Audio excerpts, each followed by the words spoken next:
log into Visits, this will be your landing page that you see. To enter the system, you will click on the Visits icon.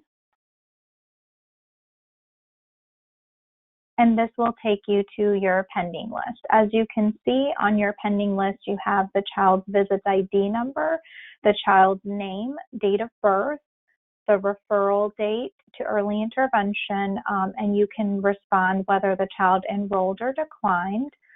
If they declined, you can choose from a drop-down menu the decline reason, provide the date that the child enrolled or declined, and provide the date that the IFSP was completed.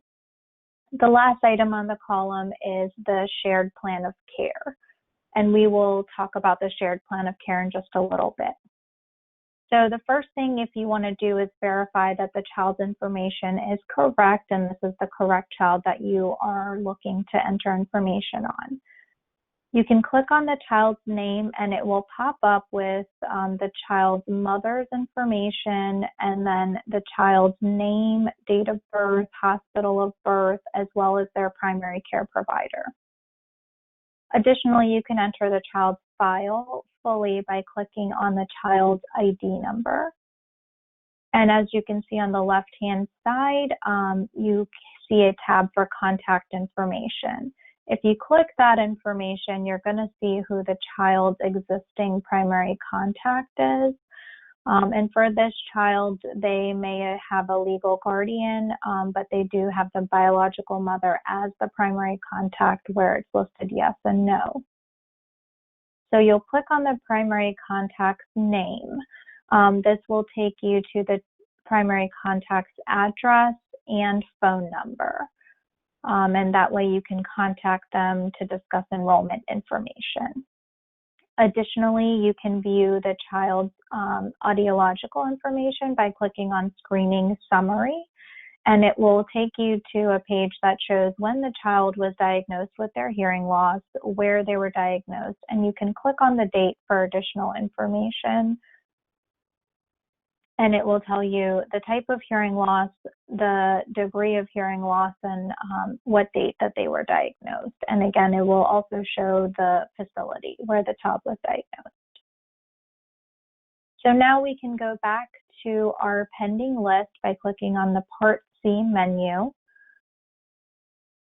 And if you wanted to just look from your pending list, you were able to click on the child's name and verify that this is the correct child. You spoke with the family and they have decided to enroll in services. You will click from the drop-down menu and select Enroll.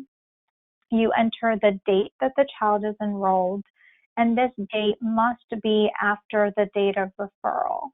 So if the child was referred on 9/13/2019, we can enter that the child was enrolled on 9/14/2019 or whatever date it is.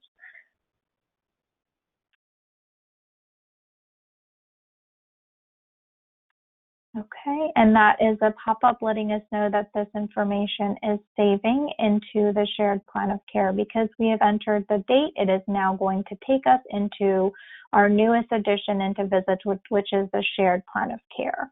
This shared plan of care can be used by the family-to-family support network, the audiologist, our Office of Family Health Services staff at the EDDI program, and the child's PCP can also send us information to put in here, as well as Part C programs.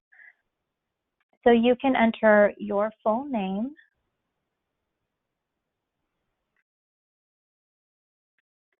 and your email, and this is going to check for a valid email format.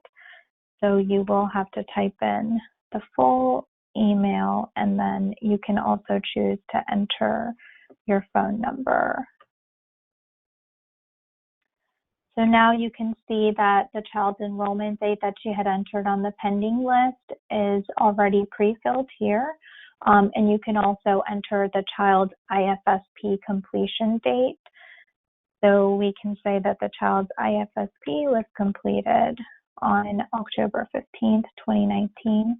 You can enter any additional information that you know of. For example, if you know that the child has been referred to any specialist, you can enter those dates, or you would be able to view what other facilities have entered.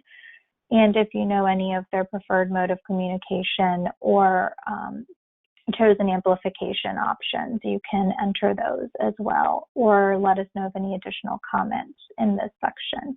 Once you're done with this, you can hit save, and it gives you a verbal or a visual confirmation that the shared plan of care has been saved for this child. If you wanted to see a summary of what you had entered, you can go to the summary page and you will see that we entered this today.